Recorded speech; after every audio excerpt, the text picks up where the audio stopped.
You're listening to a Galactic Network podcast. For more, go to gncast.com. We are the ElseNerds.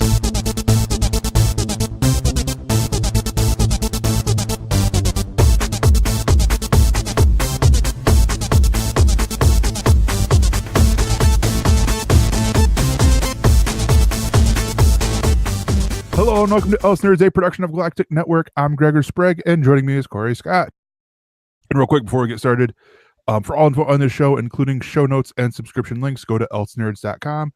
And for other Galactic Network programs, go to gncasts.com. And on ElseNerds, we tend to shoot our mouths off without thinking, so we will both spoil things and swear liberally. You have been warned. And ElseNerds is part of a Sinclair affiliate, so all the news is suspect, and I'm being held against my will. The only thing I liked about Sinclair Media Group was the fact that they own Ring of Honor, a wrestling promotion based out of New Jersey, I believe. Basically, it's like where a lot of the as they call them, the indie darlings are in there before they, go to the WWE. And the one part I never liked is the fact that their audio quality just was so shit. And they got big name wrestlers in there right now, and I'm just like, come on, you couldn't make it better. But yeah, I got to see their show every Saturday night because the My Network TV out of Battle Creek, I think, was affiliated or was owned by Sinclair Media Group. And all of a sudden we lost it. I'm like, what the hell? And then it became underneath the Lansing Fox affiliate. Like, wait, what? Huh? Okay, what's going on here? I looked up Sinclair Media to see if they have anything that plays local out here to kind of like check in on my news stations. It was more important to me, not so much which ones do they own out here, but to make sure that they don't own or affiliate with the news station that I do watch, which is a local station in San Francisco. And I don't think that they're really popular in the Bay Area anyways. Their views would not really fly out in these parts. But they do seem to have a lot of the MeTV stations, I think, are from Sinclair, which is fine. The content is different. You worry about whether or not the news sources are trustworthy or if they're coming at you from a bias, but you should probably be worrying about that no matter what station you're watching. Anytime you're watching the news, if it's something that's really important to you, check sources, look around to see if you can find other things that confirm or deny it, and make sure that those places that you're looking at are trustworthy and not just your uncle reposting from inside a prison where he belongs. You belong there, and we all agreed. Okay. So here's honestly the one that gets me. They own and operate the TV network Comet. I don't know if you've ever seen Comet, if you have it in your area. I've really only seen it up north when I've been, vacationing up in the Upper Peninsula, or like that half of the the great state of Michigan. But they play a lot of science fiction shows on there. They play Mystery Science Theater 3000, like it's Cops over on G4, and and I'm like, hey, this is a fun little thing. And they have a free app on the Roku where you can watch it live and all that. But I just don't think it has news or anything like that. I think it's just, here you go. Here's like, Jericho and all this other stuff. Do you think they're playing episodes of Mystery Science Theater 3000 because they're identifying with TV's Frank and the doctor guy because they're holding the other people hostage? Is that what? I have no idea, honestly. Oh, wow. Here, I just found... Yeah, so like the only one in Michigan now, honestly, is Traverse City Cadillac. Oh, no, hold on. There's Grand Rapids, Kalamazoo, Battle Creek. This is probably a sidestep that we didn't need to take. I didn't mean to. No, yeah, definitely. But yeah, so let's just jump into the news. The first bit of news is that FX has ordered Y the Last Man pilot, and Michael Green, a producer, I think he's just a producer for American Gods, and Luke Cage's Ada Mashaka Kroll are set to be the showrunners. Now, for those of you guys who do not know, Why the Last Man is a Vertigo, or it was a Vertigo series back in 2002 when it debuted, written by Brian K. Vaughan with art by Pia Guerra. I want to say Pia, but Yeah. I don't know for sure. It's one of these shows or one of these books that is definitely on my list of things I want to read. It was a maxi series, Yeah. meaning that it had a beginning, middle, and end. I think it was always treated as they knew where the ending was going to be. They had a plot as to how long roughly it was going to take. Yeah. It wasn't something that was like meant to last forever, like a Superman or a Batman book. And it came out pretty much monthly for the first 55 issues, and then the last 5 issues it went to a bi-monthly format to allow them the time to finish up. But for that 6 years, it told a whole story. The story of it is this guy Yorick wakes up one day and finds that he is the last man on Earth. All of the men have I guess died or disappeared. Only women are left. The only other male creature on the planet is his monkey. Ampersand, I think, is the name of the monkey. Yep. And he is trying to get to Australia where his girlfriend Beth is. That is the story. As he wakes up, the whole Earth is in chaos, and all he wants to do is get to his girlfriend / fiance. And along the way, the different people that he meets, there's a government agent, Agent 355, who becomes his bodyguard to help him. There's a doctor who's trying to discover the cause of the plague, who's helping him. Things, of course, happen along that way. It's a 60-issue thing, but it makes a really great idea for a TV series. One of the things we talked about last week with Jackie Hearn was the amount of strong female characters, and not strong like physically strong necessarily, but driven characters who have their own identities and have their own agency in Black Panther.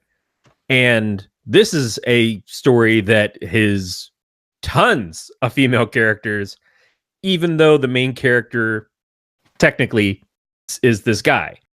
So there's a lot of room to express a lot of characters and directions with a bunch of actresses, which is exciting. But it's also, I mean, this was a really good book. It was well done. It was Brian K. Vaughan, still pretty early into the Brian K. Vaughan movement of, we hadn't seen him do Saga yet. I don't think we'd seen him do Runaways yet. He had done this and Ex Machina, which was not a superhero book necessarily, but it was a book about a superpowered person who becomes I think the mayor of New York. And after stopping one of the planes from hitting the towers in 9/11. So there's a lot to this. Yeah. So on my side of things here, with Y the Last Man, I started to read it, but then it was like, okay, new comics came out and I had to put it on the back burner and stuff. New Line had secured the rights, a long time this ago. has been in development hell for a long time, which is interesting because one of the people working on it now is a person who worked on American Gods, which also had gone through development hell for a long time. Yeah. And I had a friend on Facebook, when they posted about this today, say, yeah, I'll believe it when I see it. And I said, well, maybe this person has that secret sauce that it takes to make this happen because American Gods happened. Perhaps this is that time. But I don't even think it's that so much is that people used to be making content for specific networks and there was only so much. We're seeing such a grab for content now that it feels like this has to happen because there's just so much space to fill. I mean, it's weird to say because the last movie attempt was back in 2013 with Dan Trachtenberg, the director of 10 Cloverfield Lane, and a man that I might as well just say as well is totally rad. But and then it fell apart. Like, I think he was working on helping writing the script, because this is one of those, like, I remember him talking about this, on Twitter and stuff, as he's a big fan of Y the Last Man. They talked about it a couple times on TRS back in the in the Totally Rad Show days. And So I mean, I'll put it this way: I would love to see Dan Trachtenberg direct, multiple episodes of the TV show if it gets picked up. And I think the big part here is because this is during the Television Critics Association Winter Press event back in January. FX CEO John Landgraf gave this quote here that I'm going to read about why they picked this. And he says, "We feel pretty optimistic, not quite at a final decision point, but we got a script I really like, a draft we really like recently. Michael is available because he's not involved in American Gods anymore." It's sort of like those things like here, I mean, he's got the people that, he knows there is going to be, is going to deliver good things because they've already delivered good things. Brian K. Vaughan and Pia Guerra are still attached to this. They're going to be, executive producing this. I'm excited for this, because, like I said, I haven't read the comic book. I will probably end up pick up the comic book and read it, later on. But I mean, seeing great content on the TVs, that's all I want. Yeah. The only things that I'm concerned about are post-apocalyptic world stuff. Those types of shows they were popular. They were more popular for a while. We've had The Walking Dead for a few years. We've had now Fear the Walking Dead. If you go backwards, we had Lost, which Brian K. Vaughan, I think, actually worked on some. Yep. We had The Leftovers on HBO recently. There's a new show that just started on ABC this last week with all the people coming back in time from the future where they were trying to get away from this war that happened. And they show up and they're like, hey, they come floating up in the water, in the ocean. Some girl separated from her mom, so I guess mom didn't make it. And it looks like it's ABC's next Lost after how many times they've tried after Lost and during Lost to get another Lost. And it just doesn't take off. And a review that I read of the show was, it's pretty good. You shouldn't watch it because it's hard to dedicate yourself into this type of show. One, because so many of them don't know where they're going before they're done. And so they start out pretty strong, and then it just kind of meanders for several seasons until they get to the end. And that's if they get to the end. Because so many of these other shows, yeah. Okay. But so many other shows that ABC has done, like the V revival and a few other ones, they just don't go anywhere. They just stop. They get to the end of their season or their second season, and then they just stop in the middle, and you're left with a cliffhanger forever. And while this isn't on ABC, there's been plenty of tries of this on NBC and on other stations and stuff. You're looking to dedicate yourself to a show, but you want to know that show has the dedication from the people who are making it. And if not enough people watch it at the beginning, you kind of hope they'll still keep putting it out so that an audience can find it, or it never fucking happens and it just falls apart. And so you feel like I wasted this many hours and this many seasons trying to see this thing to the end, and then they won't give me the end. That's why the crappier content of something like a sitcom is easy for people to watch. A drama is harder for people to watch, but a drama with an out-arcing story that really you need to get these reveals, they have to happen in such and such time to a big finale. That's a huge thing to try to make work. And I think an HBO can get away with that. Although they've dropped shows before that didn't perform. Maybe FX can get away with that, but it's going to be a big if. The only thing this has going for it is that it has begun and ended in the comics. So as long as people aren't going to watch it and be disappointed that they know the story is going to end a certain way, or be okay with Fox changing it if they wind up doing that, to be something different from what the comics are, to keep people from just rewatching stuff that they've already read in the books. That's going to be the big tough call. Yeah, I personally think that it's one of those, like, this does show promise, but at the same time, like, because you are right. I mean, because there's even, I think from even on the comic book side with like their post-apocalyptic stuff. I think even like Revival. I think even that has a TV deal, or is like being shopped around to go out TVs and or TV shows and stuff like that. With a drama, I have to have for me to watch a drama, stick with a drama. It has to hit a point where I'll give you a perfect example. TV show like Revolution. I looked at that premise. Oh, this is a post-apocalyptic world where it's America without power. Like electricity, and we're trying to redo turn back on the electricity and all that. And some people are not wanting to because they like the new position that they're in. That to me seems like a 1 or 2 season done thing. But then when they get done with season 1 and, oh, hey, we turned on the power.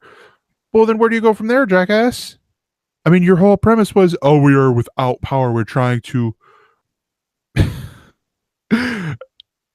yes, be exactly. So it's Puerto Rico without nasty women. But yeah, so I mean, it's one of those like, I see why Last Man, if they rush through the show, like with the premise and stuff, then they could sort of pigeonhole where they're at. But I definitely agree, like much like the comic, they need to have it set, a plan set out for how long they're going to go. Like, is this a 3-season show, a 4-season show? Are we going to do 10 seasons and, in the middle 4 are just going to suck? It was a 60-issue series. So if you break that down, 12 issues could equal a season, and that's 5 seasons. That would be pretty good. And certainly I think going for brevity and 12 issues equaling the season doesn't necessarily mean 12 hours. It could be 8 episodes a season to 10 episodes a season if they need to stretch it out a little bit. But the succinct seasons, which is something that I think FX does usually anyways, makes it a little more palatable. It keeps the costs down because you're not paying to produce a 22 episode season, and you get the people who are excited for it, get into it, watch it, and don't burn out halfway point. Yeah. It's just you have to get them back for season 2, season 3, season 4. And if all this stuff is in the comics that we already have a blueprint, the comic never really sucked. Mm-hmm. It had fans that stuck around with it the whole way through. It was a long time to dedicate themselves to reading it. So some people went to reading it in the trades instead of buying the single issues. Yeah. But it's still, it got to its ending point, which is still a big deal for a comic series. Even then, I think it's going to really depend on who the lead actor is. Yeah. So because that guy has to be charming as shit. Oh yeah, definitely. And I'll put it to you this way: another post-apocalyptic comic book turned into TV show, The Walking Dead.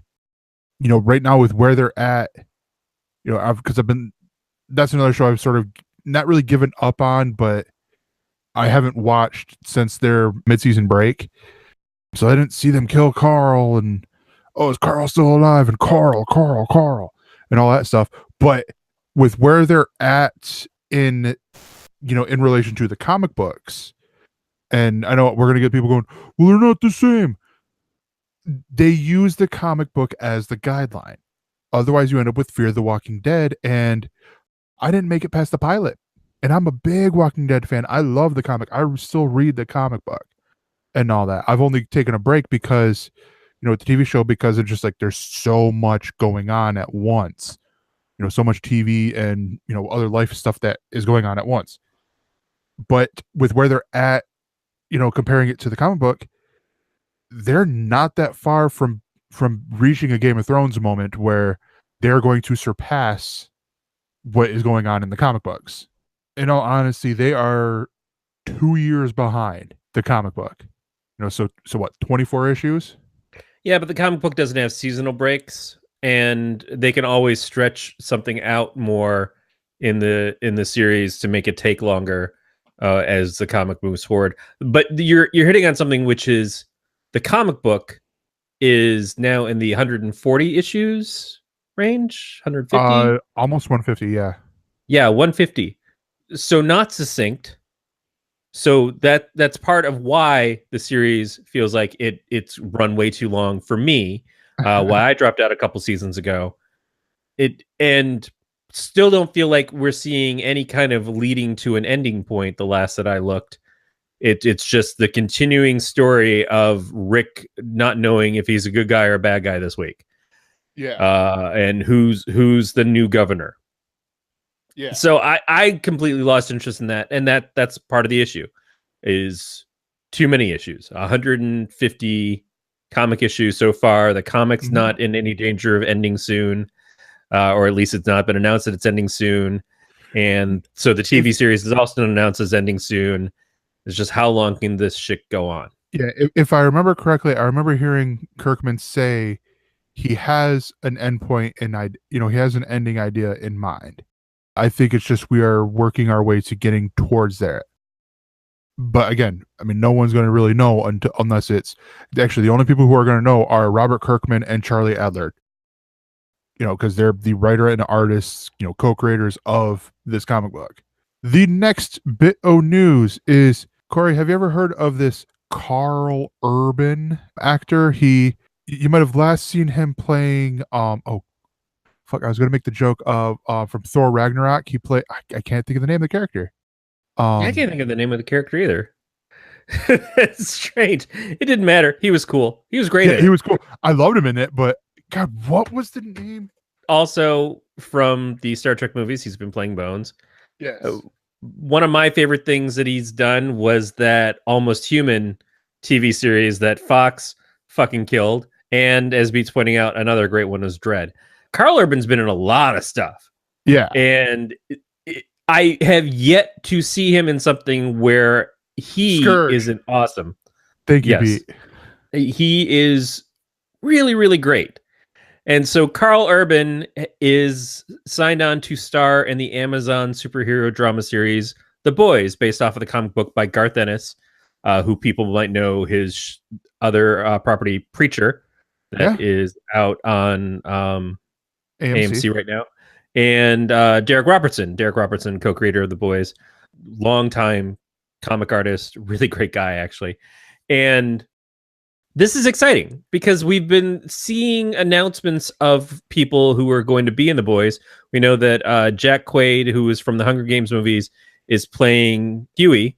We know that Karen Fukuhara is playing the female. Karen was she played Katana in Suicide Squad. So we've heard way too much dialogue from her already.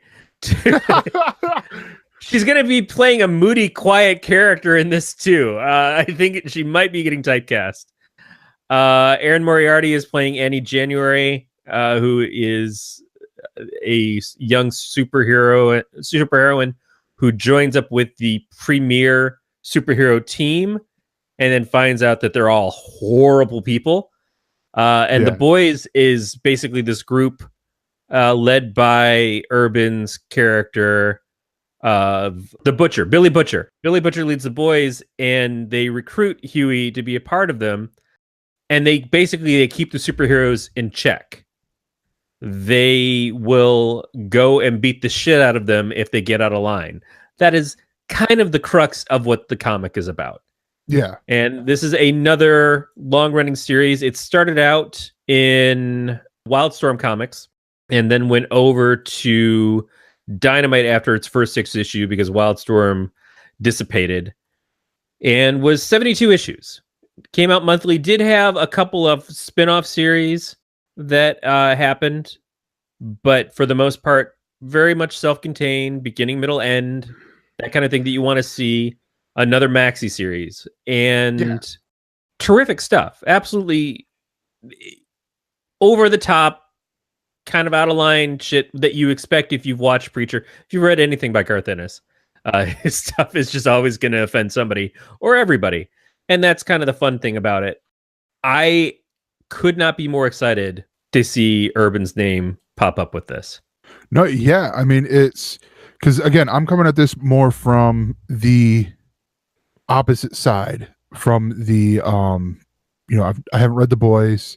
Garth Ennis, I get, I have to sort of pick the books from him, like I respect the work that he has done, but at the same time, it's not, like, oh my gosh, the new, Garth Ennis book is out. I gotta go get it.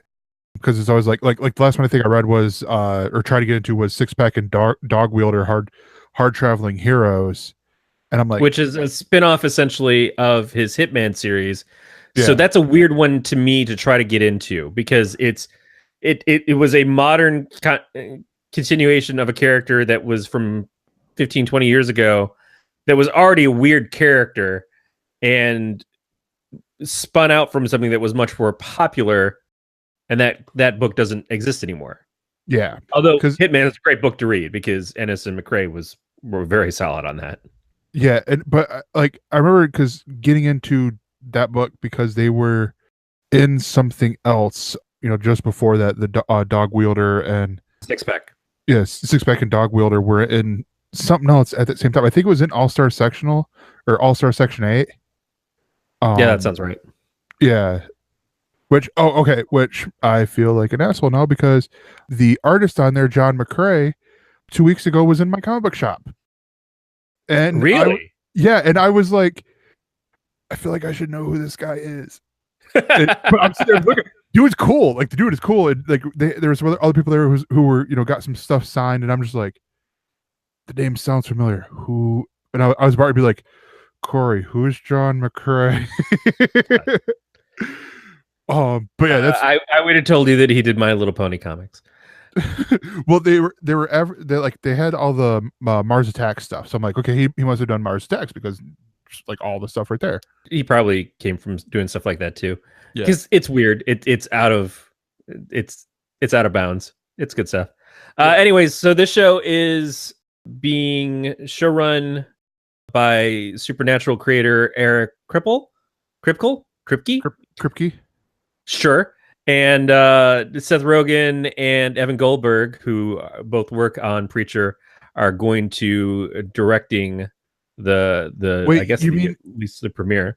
So wouldn't this be technically a Netflix thing because Netflix bought the rights to Seth Rogen? Not if the rights were already sold to Amazon. You are going on that, right? Yeah, I know. Here's the problem. If you're a Hollywood whore, you get around a little bit. Rogan, everybody's had them.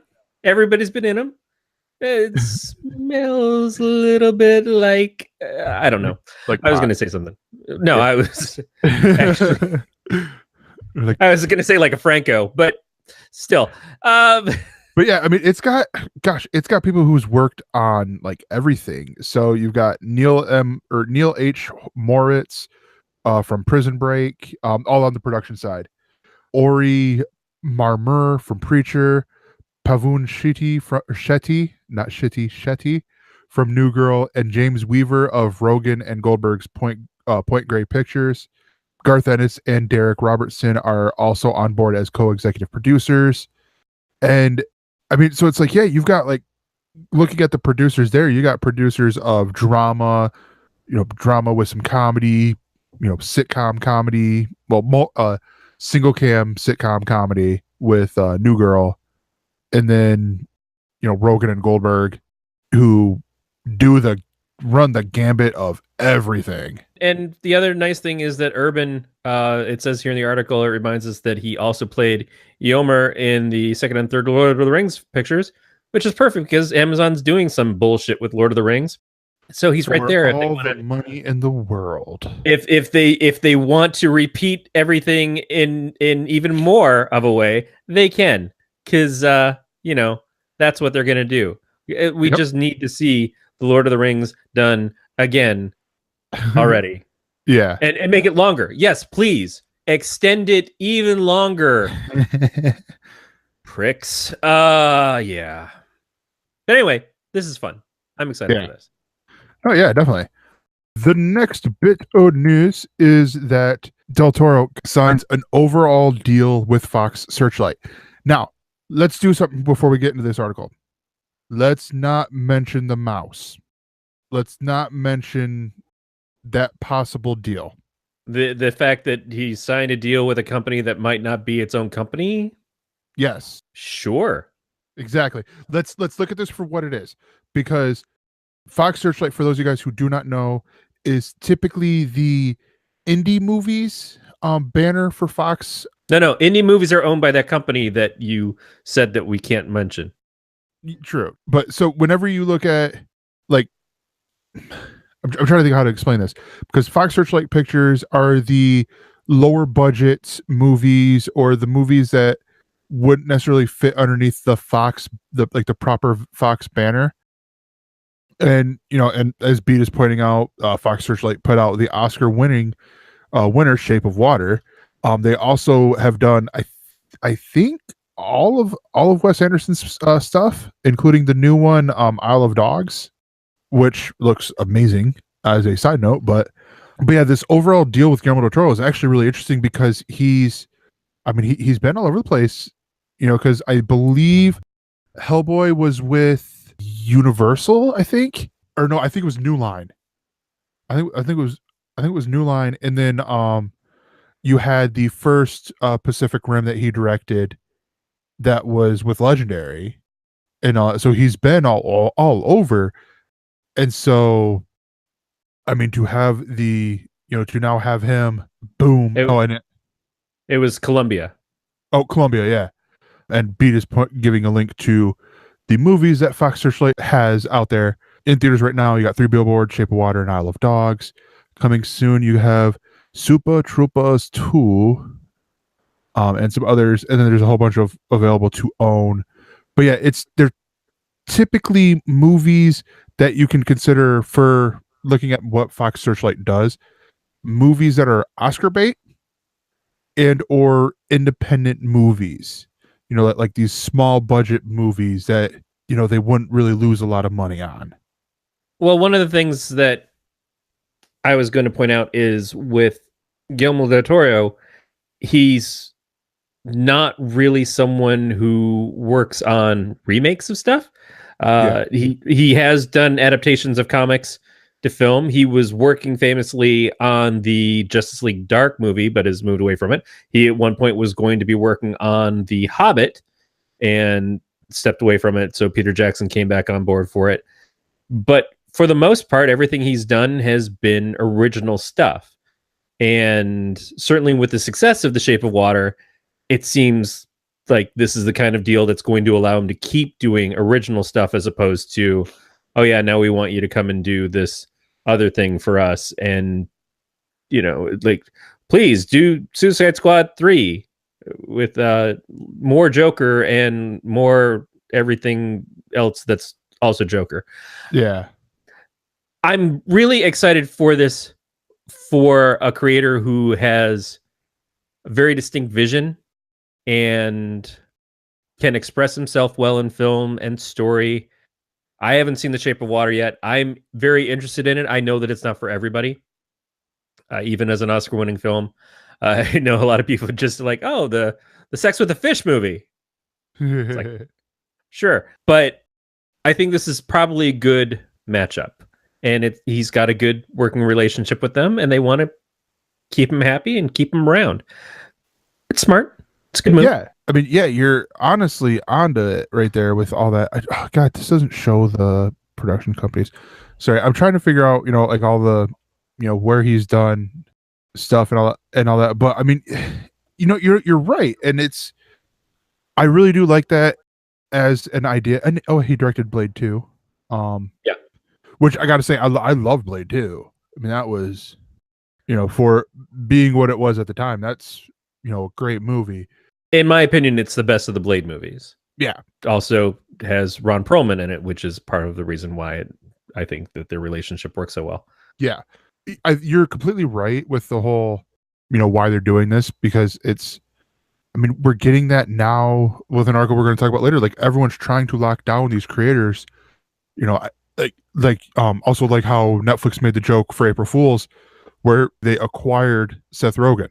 We're not that far off from this, from the, all right, now, Guillermo, come here, Guillermo. You're going to live here in our Fox Searchlight house, and we're going to do all these things to explore your mind, to get you these ideas for movies that, we could possibly do and all that. But it's, it's like I can't complain for, him doing this. imagine you're a storyteller or an artist or just a creative in general. Mhm. And you wake up every day, and for years, it's like, I'm going to get up. I'm going to put my time into making my art. I'm going to hope to find an audience. I'm going to hope to be able to pay for my home and for my family's food and these things. And every day you get up and you struggle, and you work other jobs to support them as well. When you hit the lean times, you do things to try to prove yourself as an artist by working on other people's stuff that they request of you, but it's never the fulfilling thing that you want it to be. And then somebody finally says, I believe in you. Yeah. And, we're going to bankroll you so every day you can wake up and make your art and not have to worry about paying these bills and making a living and all this other stuff. This is now your living. That's a wonderful thing for a creator to have happen to them. And that's what we want to see for someone who's as much of a visionary as Guillermo. As this guy is. I just cannot talk. Yeah. I'm trying to read his name as I'm saying it, and it just all those letters. It's too much. Yeah. No, yeah, definitely. I mean, and trust me, I get it. But yeah, and as Beat has been posting, as we've been talking, he's been posting all these really great movies, and not even hitting the top of the list of like movies that I've loved. Like, it's one of these things, like, I'm realizing now that a lot of the movies that I've loved as a kid, as I'd say probably from 11 to 20, actually probably 25. No, till now. I'll go to now. Have been Fox Searchlight movies. Like Juno. I love Juno. Napoleon Dynamite. That was big. I love Napoleon Dynamite along with like everyone else. 1 Hour Photo, highly underrated Robin Williams movie. The Ringer. I liked it at the time, but now it's like it's Johnny Knoxville. What's wrong with Johnny Knoxville? I like Johnny Knoxville fine. I don't like all his stuff, but I got nothing against the guy. Yeah. I mean, this is a brilliant move on Fox Searchlight's thing. Now, we should probably also mention the mouse in the room, because this could end up working out brilliantly for Disney if the deal goes through. If this deal goes through and they acquire Fox, because Fox Searchlight is underneath the what they would acquire. So, but I would also think it would be under Disney's better interest to not mess with Fox Searchlight. The question of the deal is, if they acquire Fox, do all the deals that Fox have stay in motion? Do any kind of reconsiderations, renegotiations come up or not? I expect the reason Disney wants to buy them is to get these contracts for these things that are coming out and keep going with them. But that every company goes through a point of like, hey, we really like this project you're working on, except not anymore. So it's gonna stop, and you go find a new job. You go find a new job now. Yeah. It obviously it's happened to Disney on projects as big as Star Wars films, but it happens everywhere. And so certainly things can break down. I don't think that that's what they're going in trying to do. While we make a big deal over the acquirement of the properties that they no longer own the rights to make films of, like X-Men and Fantastic Four and stuff, realistically, they want Fox for a lot of reasons. And I'm sure that this will be something that they get their hands on and go, wow, we've got a contract with Guillermo, and he's going to keep making the kinds of movies that he already makes that are all fantastic. Yeah, let's keep doing that. And if he wants to work on any of our projects at the same time, when he's already established a relationship with us, let's see what we can do. What would a Dagobah set movie be like with Guillermo doing it in Star Wars land? Or what would he do as far as monster creation for the Star Wars package overall? This is a guy who's really let his imagination just bleed out on screen, and it's always just beautiful. So yeah, there's a lot of potential there. Yes, and if they get the rights to Hellboy, I don't know how that works, but still. Yeah. So the final bit of news before we get on to the rest of the show is that the CW has renewed 10 series, including Arrow, Flash, Supernatural, and Riverdale. Now, one of them that's on this list that I just have to go, the fuck, is Dynasty. I've not watched an episode of Dynasty, so this is me judging without seeing a single thing. But the previews, all like every episode preview I see reminds me of Melrose Place, the Melrose Place reboot, and the 90210 reboot, both of which sucked. Well, yeah, and the Dynasty did not do well at the beginning of the season, but I guess their numbers picked up when they added Nicole Sheridan. Yeah, I don't know if it was specifically her, but her coming in seemed to improve things. Nicolette Sheridan was from the show on ABC a few years ago, Desperate Housewives, and other stuff before that. I'm surprised too, but I hadn't been paying attention to the numbers. And again, like most of the CW content, not for me. Yeah, not really grabbing my interest as it is. But if it picked up, good. Then it picked up. That means that they feel like the audience showed up for it, that they wanted. It's got to be better than some of the others that they've been going with, like Life Sentence. Well, okay. So the other shows that have been renewed: Arrow, The Flash, DC's Legends of Tomorrow, Supergirl, Black Lightning, Supernatural, Riverdale, Crazy Ex-Girlfriend, and Jane the Virgin. I'll make up the list. Which this means that 80% of their new season is already locked in, and this is including them adding 2 hours of programming on Sundays. Yep. And I just want to say, while I have not kept up with the show for reasons like you were talking about earlier, super happy that they renewed Crazy Ex-Girlfriend. Yes, because that is the little show that should, not just could, but like people should be paying attention to it. I should be paying more attention to it. Oh no, definitely, because it is so well done, and it's exciting to see that they're keeping that going.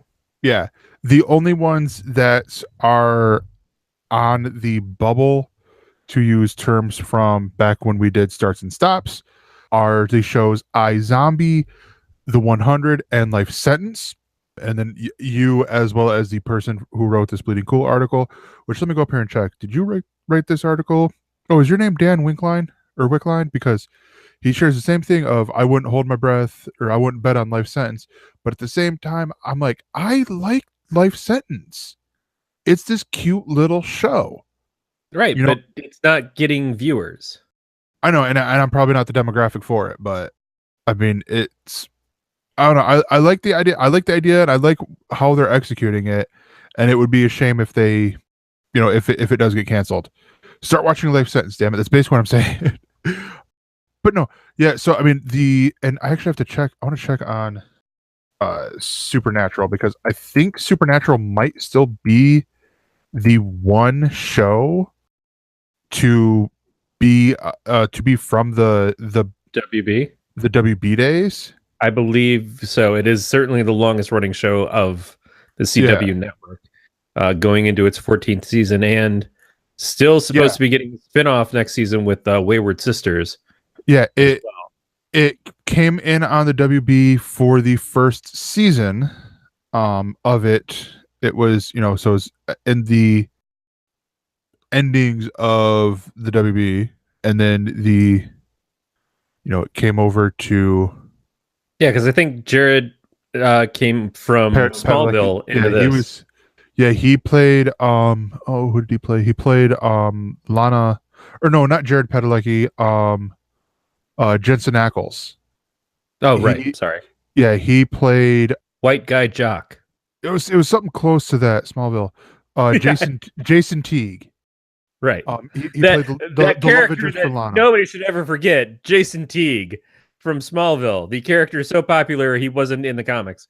He was a love interest for Lana, and I remember he wasn't Lana's love interest. He was Clark's barrier. That's all he was. He was just something to be the obstacle in Clark's way for that first season.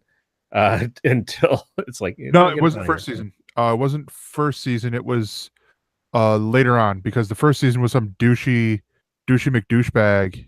I believe they were all douchey McDouchebags. Yeah, but Jason Teague came in in season 4. Oh Jesus.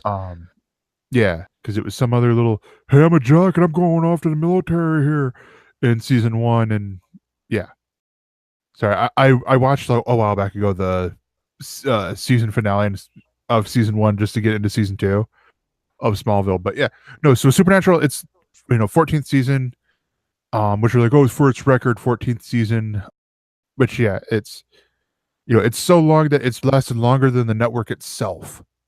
Yep. But Arrow's returning for its 7th. Flash and Jane the Virgin will be on their 5th. Legends, Supergirl, and Crazy Ex-Girlfriend are back for a 4th season, 4th time. And then Black Lightning and Dynasty will both be getting a 2nd season. So honestly, with this whole list, I'm excited for it. I still enjoy all the shows that are there for what they do. The only one I've sort of, I don't want to say given up on, but I probably will catch, bits and pieces of, would be Arrow. All the other shows, all the other, the DCW shows, as Tom Merritt coined for us, when he was on, I have I have hopes for it. It's when they get dark where I'm like, and I gotta bow out. I don't want to do the dark and gritty all day. So I'm excited for this. If anything else, it just means my summer is going to be busy catching up on these shows through Netflix, like I need to do for Crazy Ex-Girlfriend and Jane the Virgin. And I seriously hope that Life Sentence gets picked up for a 2nd season, just because I feel like there's more story that they can tell there. Well, I imagine that it will if it suddenly becomes about a post-apocalyptic world. Yeah, I don't know. But yeah, that is going to do it here for us, or for the news, and we will be right back. And we are back, and it is time for the ElseViews. This is the portion of the show where we talk about the TV shows or movies, video games, comic books, music, whatever is on our nerdy little hearts that we want to get a little bit deeper into. So I've got 2 TV series, technically 2 TV series that I want, whatever the plural of series is, that I want to talk about. I'm going to talk about one first, then if you have one, we can put yours in the middle, and we could sandwich my TV shows between whatever you were going to bring us. I was going to say meaty goodness, but I'm like, probably shouldn't. But yeah, so the first one is Portlandia. Portlandia has come and gone, and good God, they went out with a bang. This last season was amazing. I loved the episode where they had John Mulaney and Nick Kroll's characters. The oh hello. I don't guys. Because I can't stand Portlandia. But these guys were not on Portlandia. I don't know then. They were from Kroll Show, and then they have the Netflix special Oh Hello on Broadway. They met up with 2 of the Portlandia characters. That was brilliant.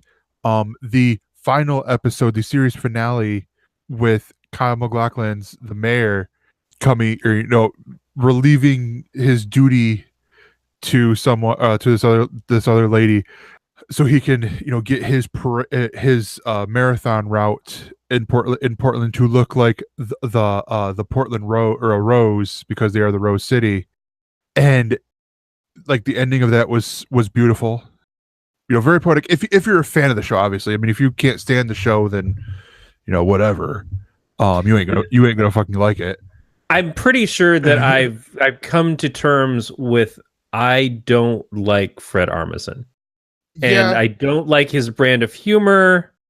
I can't get into his stuff. And my wife kept watching Portlandia, and I'm like, do you like the show? And she kept saying, I don't know.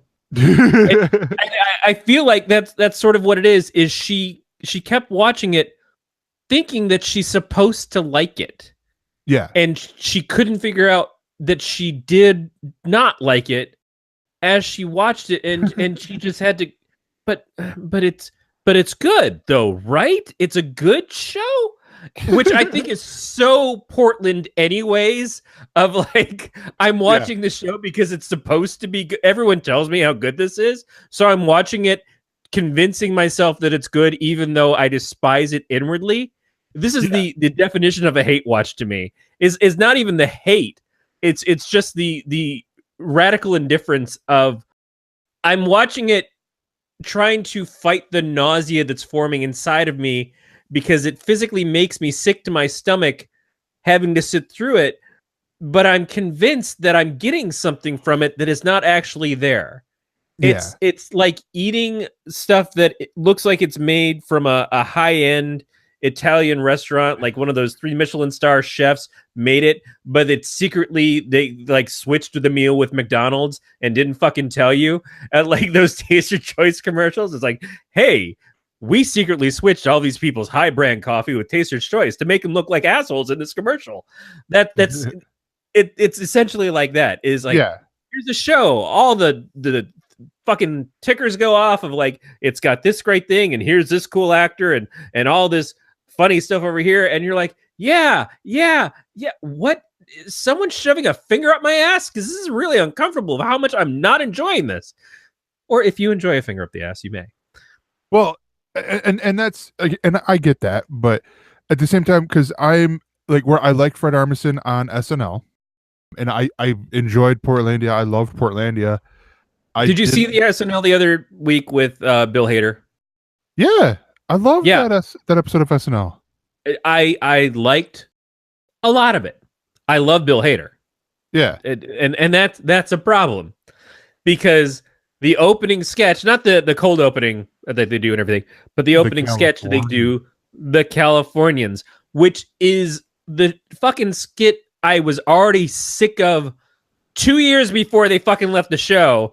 And then they have to bring that piece of shit back. They have to have Fred come over so they can do this goddamn skit. And I'm like, holy shit, this was never good. So it's not a treat to have this be the returning point of here's Bill Hader coming back.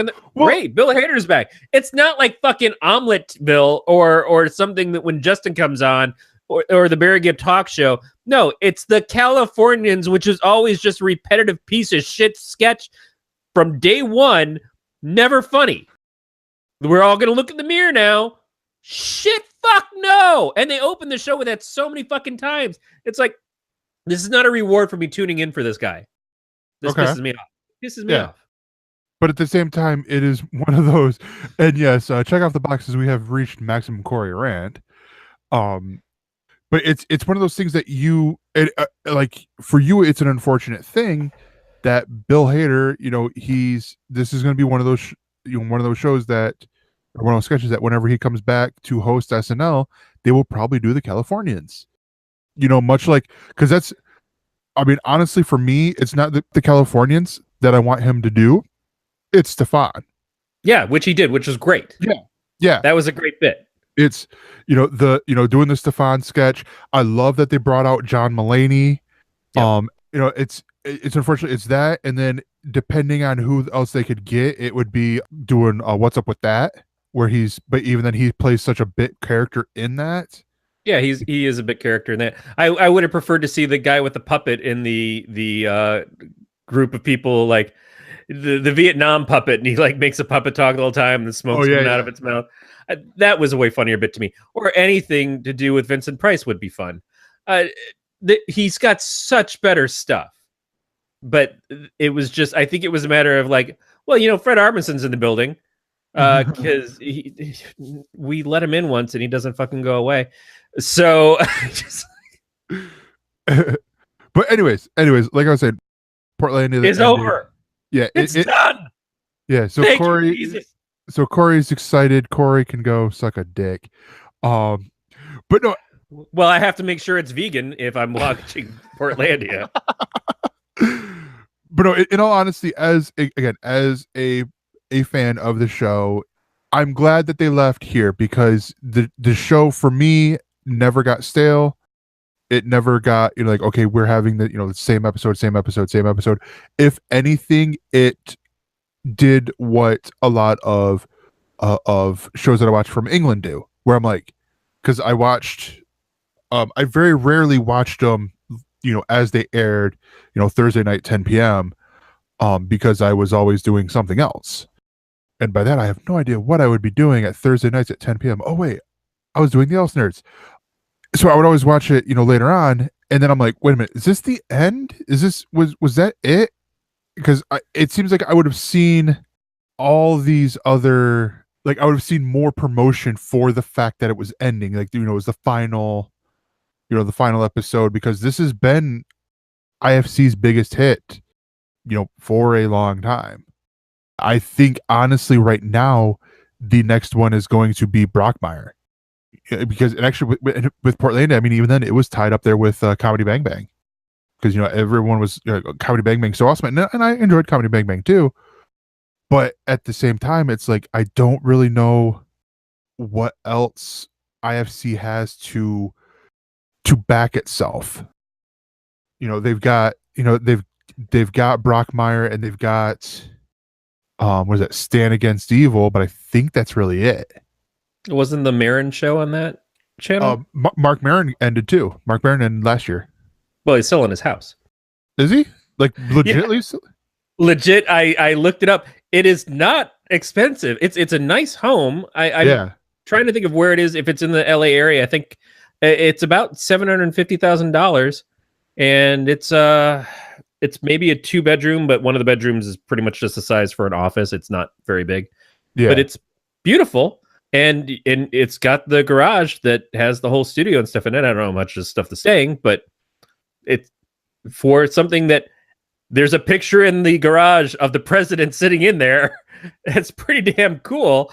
I was like, shit, that's a decent buy. Yeah, but I mean, so I don't know. I don't know what IFC has from here.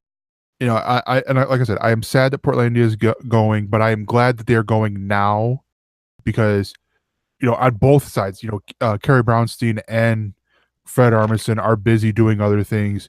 Carrie's doing Transparent. Fred still has Documentary Now on IFC, which is a really good show. Did you like that? Did you like Documentary Now, or is it? I can't even work up the interest to watch it. Yeah, because I mean, honestly, for me, that one I think you would like a little bit more because of the fact that it has Bill Hader. Because like I said, I love Bill Hader, but it's kind of like Reese's the you got your chocolate in my kick in the balls, and I really like chocolate, but you can't add enough chocolate to overpower the taste of the kick in the balls. Yeah, it's too much ball kicking for my palate. Okay, so do you got something you want to share with us, or shall I do my other one? Do you need me to rant about anything else? Hey, so my wife came home from a very busy, exhausting day of work on Saturday. Retail, you know how it is. And she texted me a couple hours before she left work, and she said, "I'm really tired. I'm going to need a couch bed," which is basically you make up the couch like a bed. You put down a base blanket, and then you put her big comfy blanket on it and get her comfortable pillows on there and set it all up so she'll be able to lay down and relax. And you put a soda out for her and snacks and just kind of like make it so she can relax. She gets home and she says to me, "I really want to watch Seinfeld. Do you have them on the Plex, or can you get them for the Plex?" Now there's like 10 seasons of Seinfeld, which is not a favorite show of mine anyways either. It doesn't taste good with chocolate, let's put it that way. But I was like, yeah, I could probably get Seinfeld for the Plex, or I could do this thing that I've been talking about doing for a long time and haven't worked up the reason to until now. I signed up for Hulu. Did the 30-day free trial, started this weekend. She got to sit there and watch a bunch of Seinfeld. A couple of days later, she discovered that The Adventures of Gumball are on there, so she's all excited about that. And I spent the weekend watching the entire first season of Future Man. Yeah. And a little bit of WKRP in Cincinnati, which is a show that I grew up with. They only have the first season of it. I sprung, well, not sprung yet, because it's, like I said, it's still the trial, for the no commercials version, which we know has been way back in the day. My biggest complaint about the whole Hulu thing is I don't want to pay for a service where I'm also getting commercials, or pay for a service where I'm not supposed to get commercials, but then still get some commercials. Like, I need a truly non-commercial thing if I'm going to pay for this shit, which is quite the premium, going from the $7.99 to the $11.99 for that. But pretty much was the only way I was going to do it. Yeah. And I feel like they've probably improved how their commercials run on their stuff from what they used to be like, where it would just interstitially throw in. But I don't want to see if it's the you get the same commercial 3 times in a row shit you do like you did back then. Overall, the content I'm still kind of exploring and seeing what's there. I definitely put a lot of stuff into my queue. I like that we have our individual queues. So I've got one that says Corey, she's got one that says Aaron. So this stuff doesn't have to mix, so I don't have to go through what I've gone through with Netflix, which is all of our horror movies keep showing up as suggestions to me on Netflix. And I'm like, man, I don't want to watch this until I have to. I like other things. But Corey Scott, ladies and gentlemen, Corey Scott, the host of Podcast of Terror. yeah, I sometimes watch horror movies, but not all the fucking time. I have a life. I have other things that I like to not watch as well. Because I would be pissed if I had the fucking suggestion of Portlandia on there.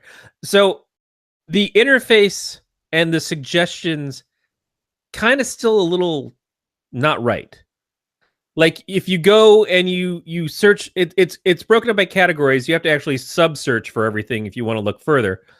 But if you go into the category and it shows you like the 8 shows that it suggests for that category, and you back up, it takes you all the way back to the beginning, and you kind of have to start all over again for every single search. And it's a dick move. It seems like they should be a little bit more advanced than that. The discovery aspect of it is not good because there's, like I said, only 8 shows per category. There's probably about 8 categories. So you're at a limit of about 64 suggestions, and some of them are repeated in the different categories too.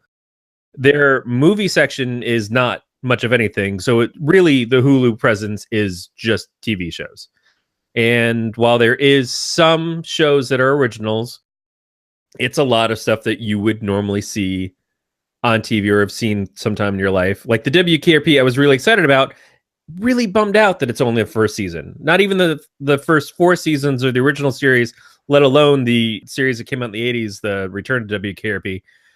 That bugs me because I don't know if those shows are somewhere else and that's just what it is. That like, is it on Amazon or something? Because I'd like to watch the whole thing. Right now, I'm exploring it as much as I can, but I still feel like Netflix is a far better value. Yeah. So on the Hulu front, on the advertisement front, because I am paying for the $7.99 limited commercials, as they say, with the commercials, they give you just about enough time to take a pee break. To run out. Either run out, go make yourself a sandwich. Re-up on... Probably not enough time for me to pee. I'm near 50. Well, run out, go make yourself a sandwich, go refill, whatever, you might need to have refilled and come back. Write hate letters to Fred Armisen. Yeah.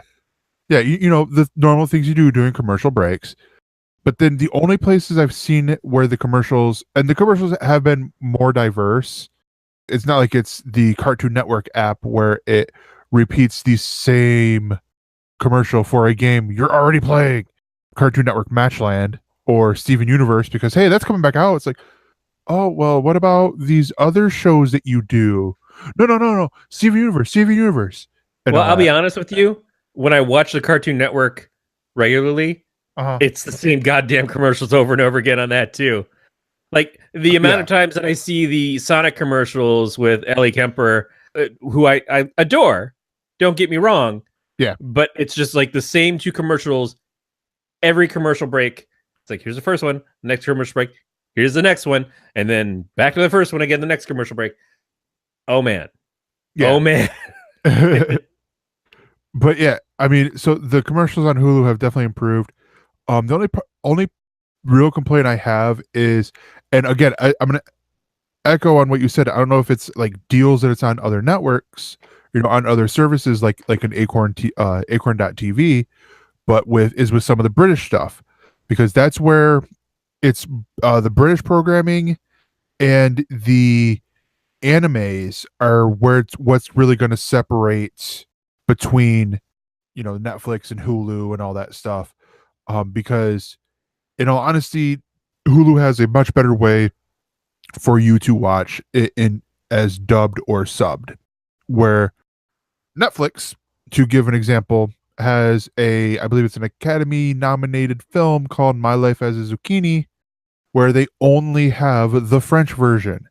They don't have the English version that I could go buy on DVD at my work that has Nick Offerman and Ellen Page and all these other phenomenal English actors or American actors, and now it's like, oh yay, whatever. So one of the shows that I watch is Travelman, and it puts weird commercial breaks in there because Travelman is very simple because of how it's over in the UK with how they can do commercials. It's you got part 1 commercial break, part 2. That's it over the course of a half-hour episode. Well, Hulu decides that it's going to throw in an extra commercial break or two, and so it sort of fucks things up. And I'm just like, come on, fix this. It's not that hard. Especially since they go, and later on they go coming up in part 2. After this, and they go travel, like the logo Travel Man. It's like you cut there, not later, not earlier. There, but yeah, Hulu. I still do enjoy it. I mean, I find myself watching TV shows through that a little bit more than through Comcast. But that's also because I don't have the DVR through Comcast, which I think you don't. You still have the DVR, right?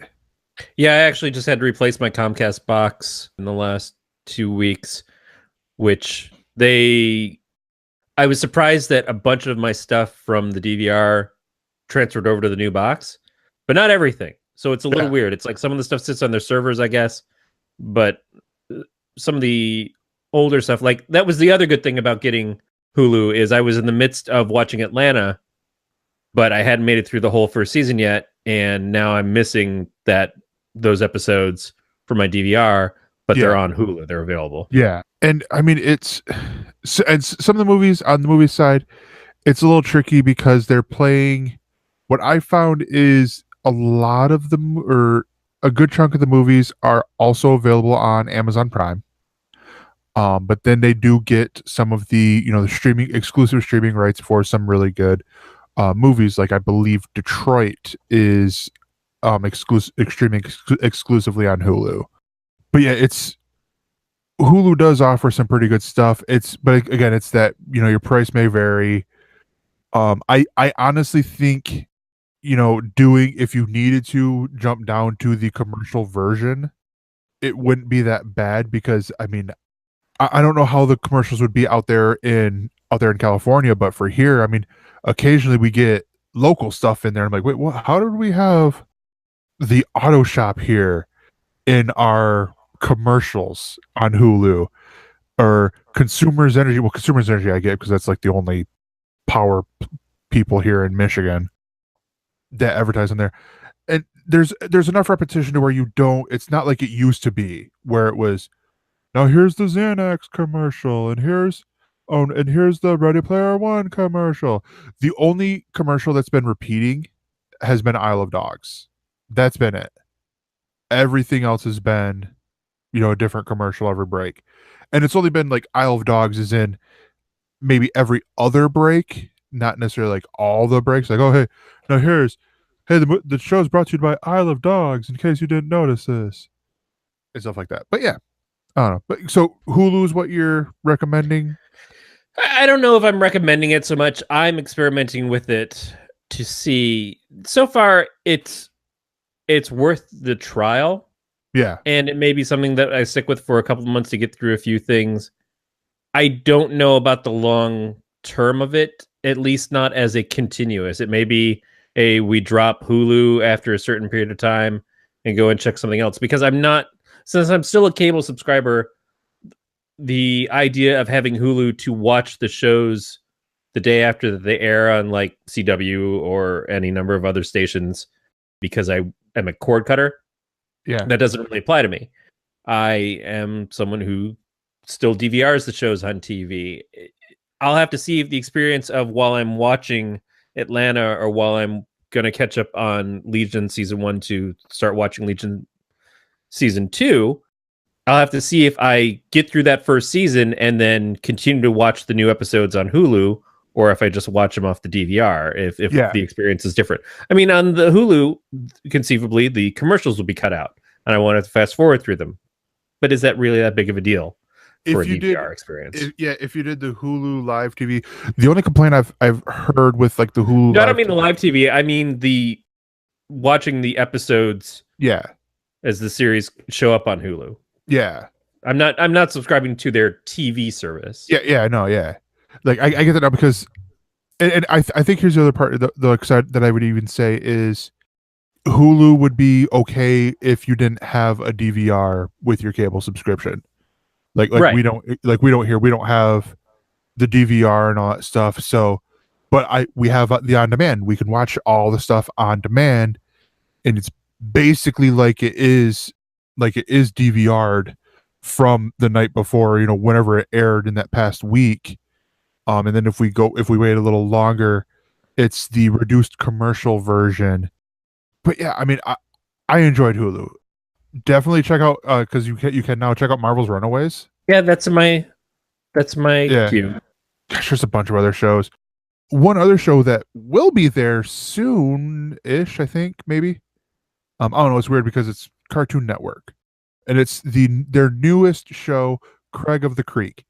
So this is sort of a tag team with the other one, with the other show that they had, Apple and Onion, which I did research on that one a little bit, and it's got a great cast on Apple and Onion. Paul Shearer's in there, Richard Iowati's on there, but then they were advertising this other show, Craig of the Creek, and I'm like, well, this seems interesting. And then they advertised with some of the people from Steven Universe. Well, I love Steven Universe. It's a great TV show. It's their storyboard artists, I think, or storyboard editors. They created the show Craig of the Creek, and it's about the main character Craig, and he goes after school on adventures with his two best friends, Kelsey, who is voiced after episode 2 by Noel Wells, and JP, who I do not know who he is voiced by, as they go on adventures in the neighborhood Creek, which they have it's over exaggerated, like Codename Kids Next Door over exaggerated things, where it's like this big long, it's almost like a river as opposed to a creek. But there's all these different territories and stuff. They've had 6 episodes out that they've aired or are available through the Cartoon Network app.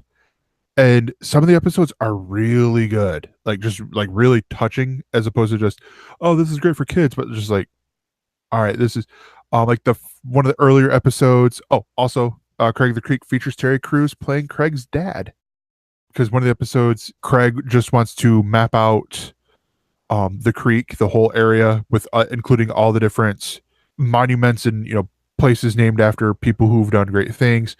And he notices a blank spot in the middle of the ring of poison ivy. It's like this big old circle that has poison ivy. So they decide that they're going to explore it by getting, basically, you get less protection going into the upside down and the hazmat suits than what they had. Like, they just have on these full-on white suits, duct tape, masks and all this stuff as they are walking through these, what do they say, 5 backyards wide. They measure everything in backyards in the show, which is just cute because it's it's how kids would measure stuff. It's how I would measure stuff when I was there, when I was that age. Get to the middle and they find a trampoline, and they find that this one kid who does not have an allergic reaction to poison ivy. This is his quiet place because no one goes to it because, well, it's poison ivy. You go in poison ivy, you get itchy. You got to leave the creek. And so they're like, oh, well, what do we call it? Do not enter. That's what we call it because where we did make the discovery, we're gonna let him have it because this is his quiet place. But yeah, it's a really great show. I think new episodes air on Fridays, so it's one of those. But yeah, it's definitely one of those. Catch it. I think it'll be on Hulu later this year, maybe, because they usually wait for like a season to finish up before going through. And it's in typical Cartoon Network fashion. It's only 15 minutes ish an episode. Yeah, the short episodes. It's easy to pop content around whenever they need to fill, which is fine. And I don't know if it's necessarily a short attention span, but it works that way too. Well, it's I see this working especially with the Cartoon Network app, which I've been doing a little bit more on my Roku, because to let people in on the goings on behind me here.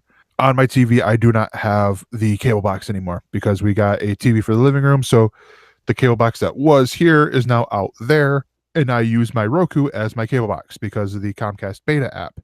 Well, I have some issues with their interface. So sometimes if I'm just like wanting to watch something over, that's why I think I favor a little bit more on Hulu especially for the on-demand stuff. Basically, I'll use Comcast, the Xfinity app, for live watching of shows, like set appointment time things. But then I will go into the Cartoon Network app, and they start you up right away with your My Mix deal, where it plays shows that you favorited, and they throw in some other ones that you might like, as they say. And where that's really where the 15-minute thing kicks in, because you can go from shows like Teen Titans to We Bare Bears to all these different shows in there, where over the course of like 3 hours you've experienced like 10 different series, and find it enjoyable. Be like, oh, I never heard of this We Bare Bears. Let's check out more of it. Or I've never heard of this Apple and Onion, or whatever the show might be that you would be discovering on there. So that is going to do it for the ElseViews. We will be right back. And we're back, and it is time for the ElseWords. This is the main discussion point of the show, the big topic that we think we're going to talk the most about. And this week we have from the Hollywood Reporter that Blackish creator Kenya Barris is set to leave his AB Studios deal, citing creative differences. And from how this article puts it, it sounds like a lot of it is he's had great ideas that he's felt have been great. I think over the course of the past, he signed in 2014 or 2017 a 4-year deal, so he would be up until 2021, I believe, is when it would run out. But he's had, like, over the past year, he tried to get push out 5 different pilots, and only one of them got picked up, that being the spinoff of Blackish called Grownish. And even then it got moved from ABC to Freeform, which I feel is perfect fit for the show. It's a lot better over there than it would be on ABC. And they say, the sources say that's because it's skewed too young. Well, duh, it's about the teenage girl. And so in the article, they talk about quite a bit of the other things. There was the incident last month where there was a very politically minded episode of Blackish, and they couldn't come to an agreement as to some of the direction of the show, so they wound up not airing the episode. And that, to me, feels like a big reason as to why someone might want to step away from the show that they're working on, is when you start to deal with interference from the network on your content, that it's not always bad to have that kind of second say of like, hey, we don't really think this is either the right time for this, or we don't think this is the right direction for what we want to air on this network. But that, as a creator, you just kind of go, well, is that something that I'm comfortable with going forward? Am I always going to be second guessing what I'm writing or producing for them to try to make an episode fit their ideas as opposed to my ideas? They hired me as a showrunner. I expected to have a little bit more call on the show as it comes out. So you were questioning before we started the show if this was an accurate story or if it was just rumors. And certainly there's reasons to want to explore further as to the validity of this. Yeah. But Hollywood Reporter, I don't think, puts out a lot of fake stories. They can certainly find things, have stuff said to them, and then find out later on that it's either not true or only partially true or that kind of thing. I don't question their integrity on the story. And they do say that while they're hearing from multiple sources, it doesn't necessarily mean they've gotten confirmation from anybody like the people themselves who either work on the show or ABC. But it sounds so legitimate as to the reasoning, Yeah. if not the actual breakup. And Well, we're a few months past Shonda Rhimes leaving ABC to go work at Netflix. and, The guy and who Ryan, did Ryan Murphy. Ryan Murphy going and to Netflix. And as I was saying earlier, we're at a point where the content, there's just so much necessary to fill all of these different places that it's almost ridiculous not to want to reshop around when you have the opportunity, and especially if you're having creative differences at the same time. It's like, yeah, I'm in a good place, have a really good relationship with NBC or whatever, so why would I want to go looking around any place else? You don't know what's out there, but I'm happy with where I am, and I have freedoms expressed to me, that the creative freedoms to do certain things and stuff that I might not get somewhere else. And I come in every day and I see Dave, and Dave and I are friends, and it's all cool. But when you don't have that, or when you feel like you're losing that, yeah, then you're a hot creator. You do have 2 shows that are on air right now. One of them is a big hit. There's no question that Blackish itself is going to be renewed this season. I expect Grownish is going to do well enough to get renewed over on Freeform. Grownish has already been renewed, and for a bigger season than what season 1 has.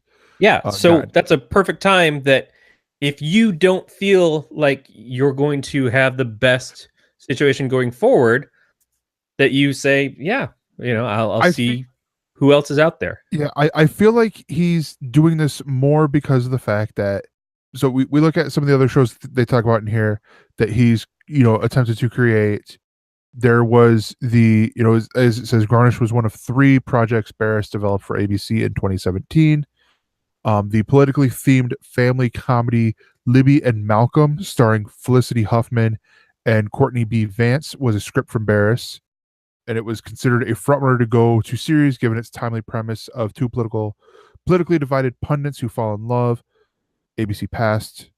Then there was the pilot that had Toni Collette starring in there. So, big name people doing, involved in this, called Unit Zero, which was a passion project for Barris, who described it as the, quote, the type of drama I love doing.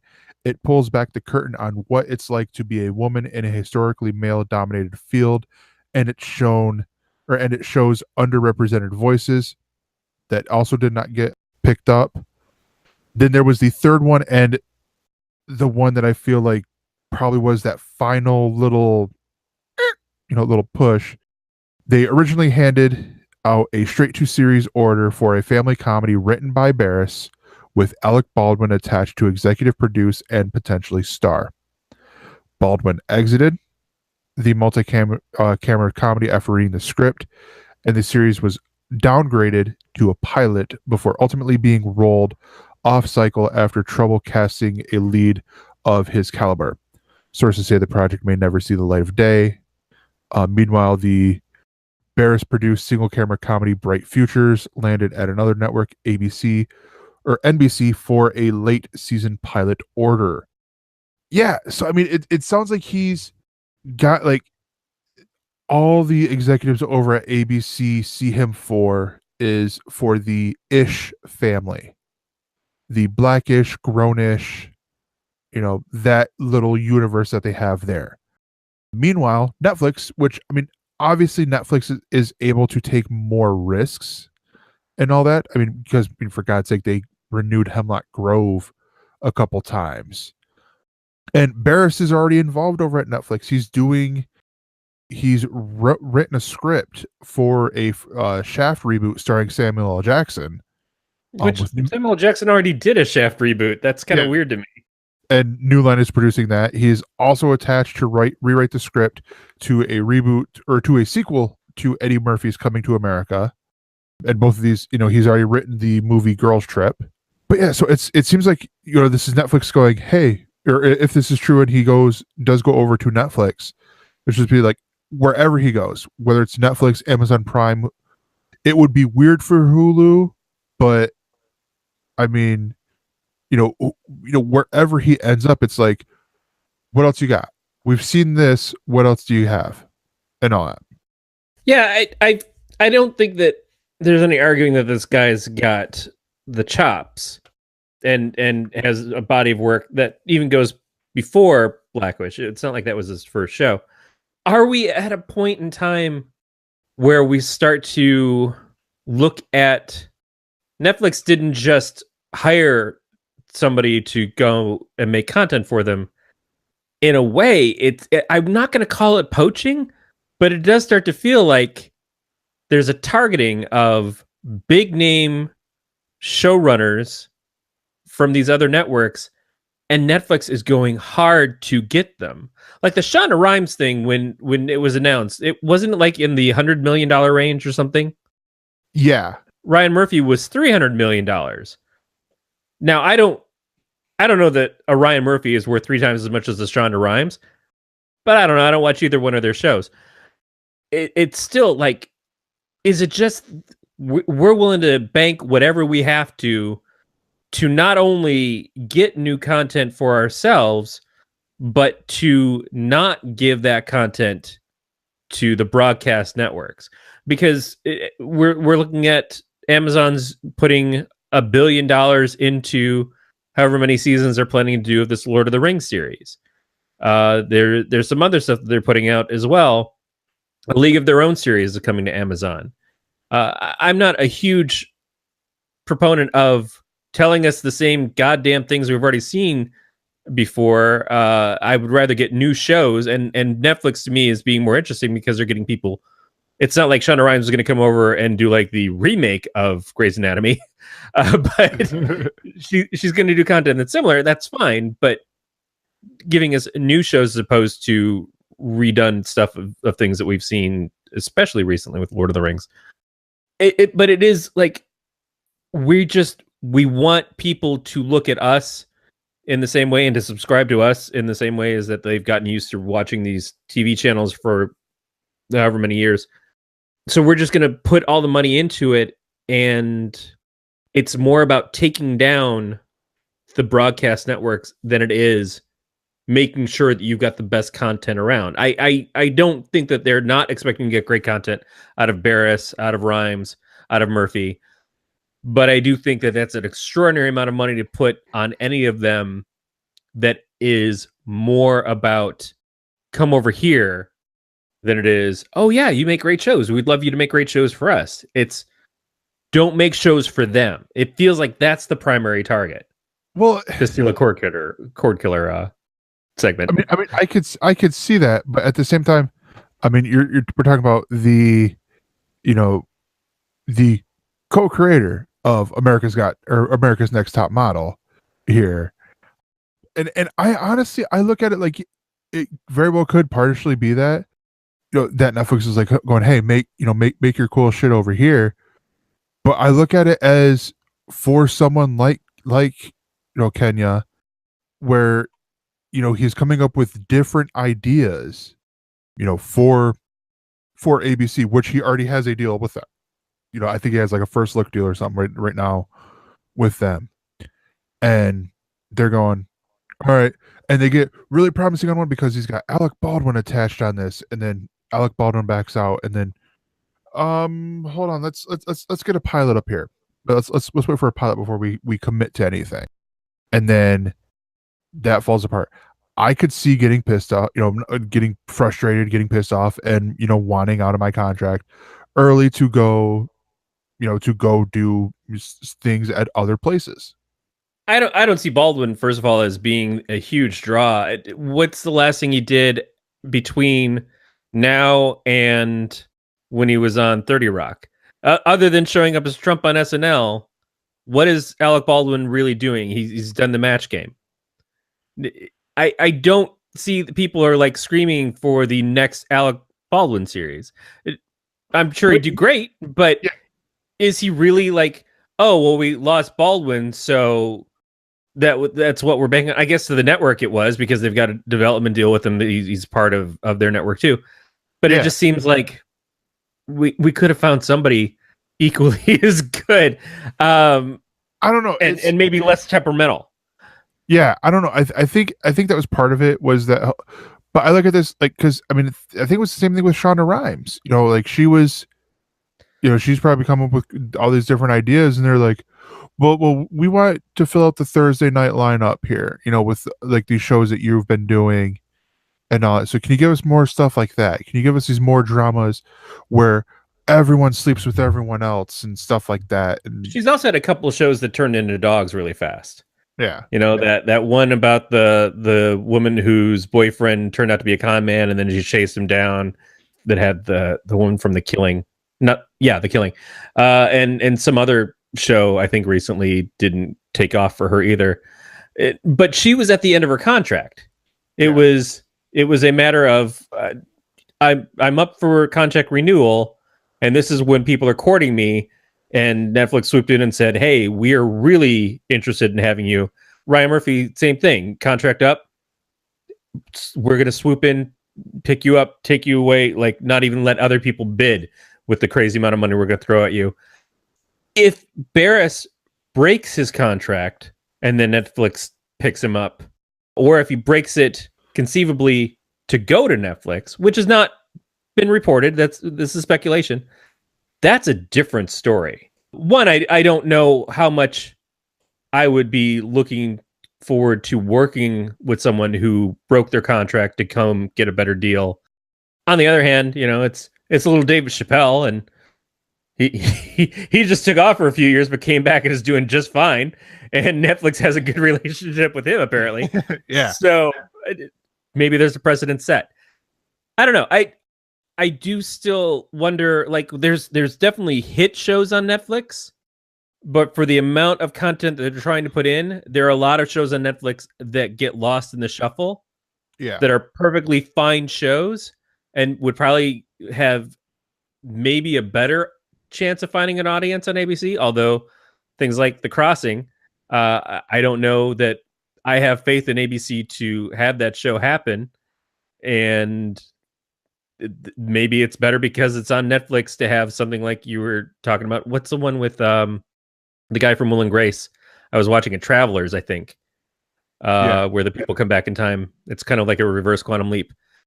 The fact that that's there on Netflix, I'm not rushing to watch it, but I feel safe that it's going to be there, although they did kind of fuck me over on Sense8 a little bit.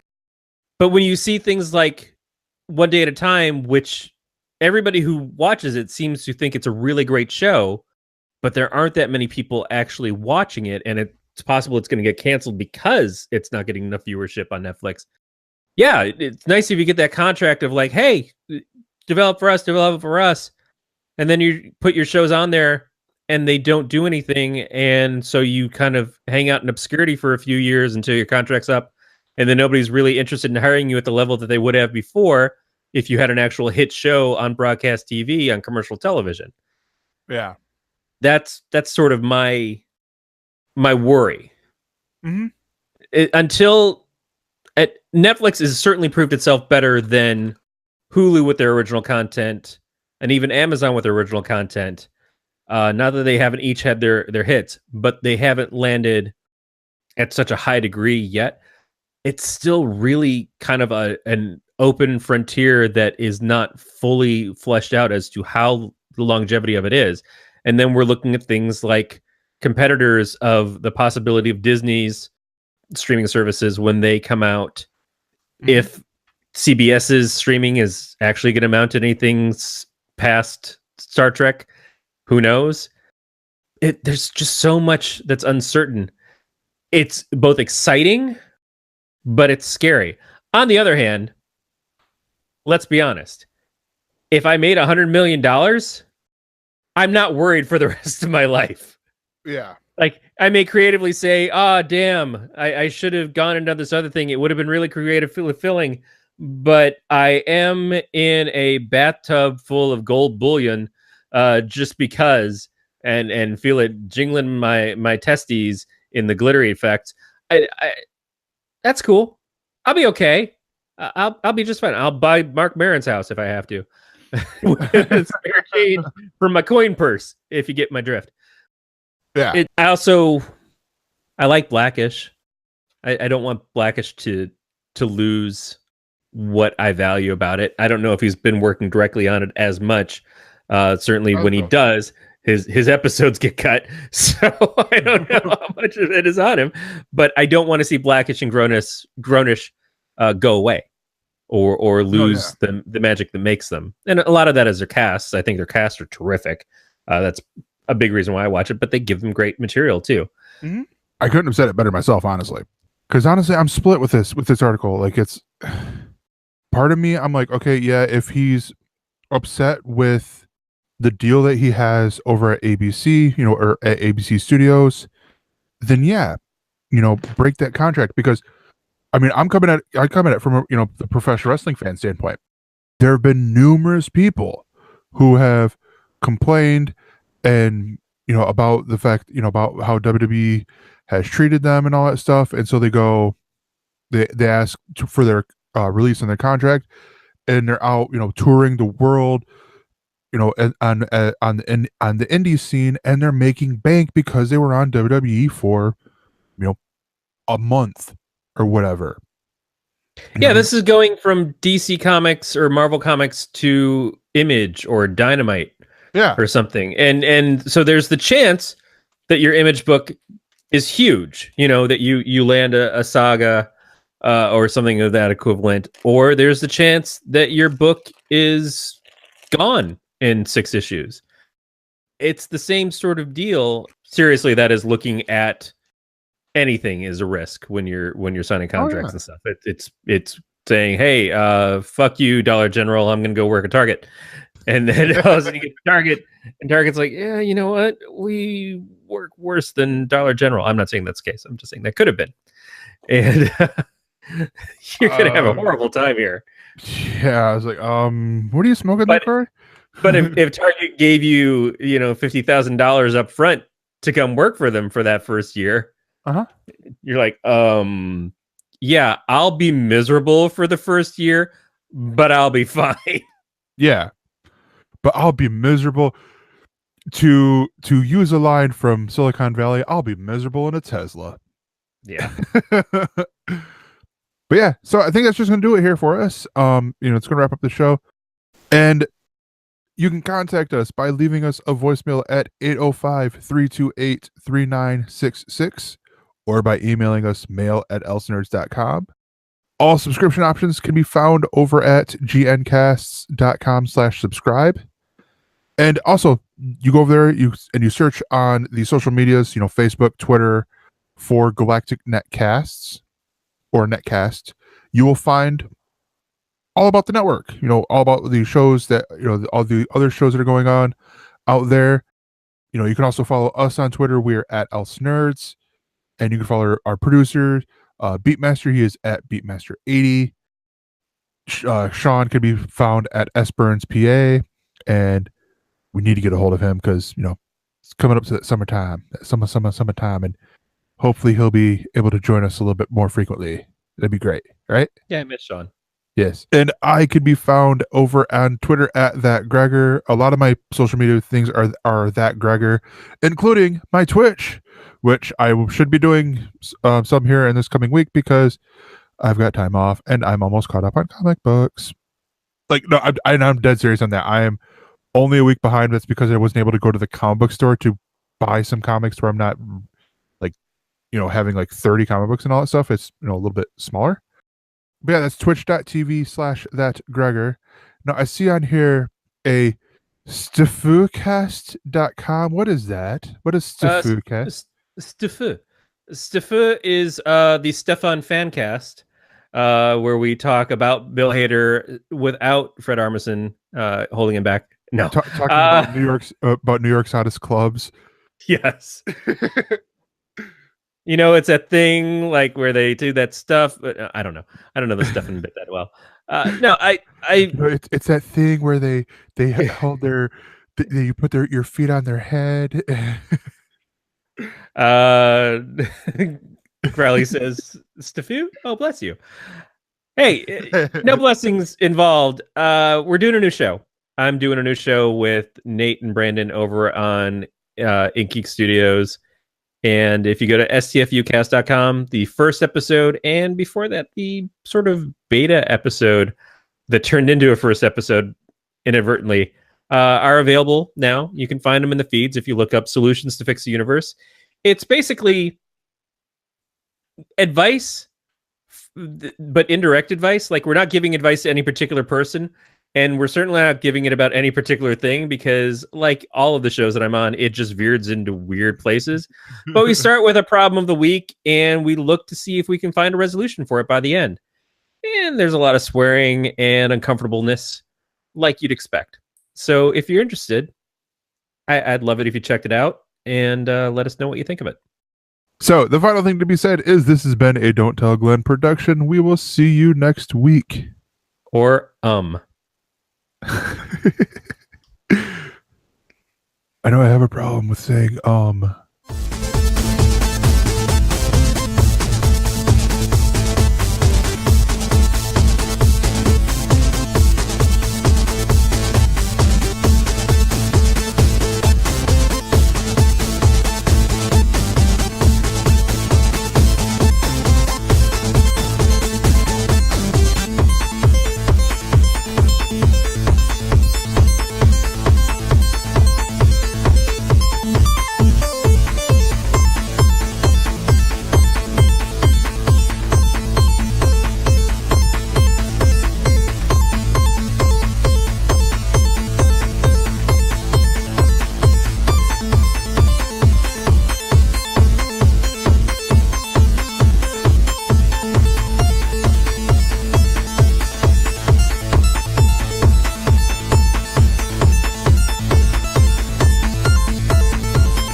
For more on this Galactic Network podcast, go to gncast.com. That's GNCASTS.com.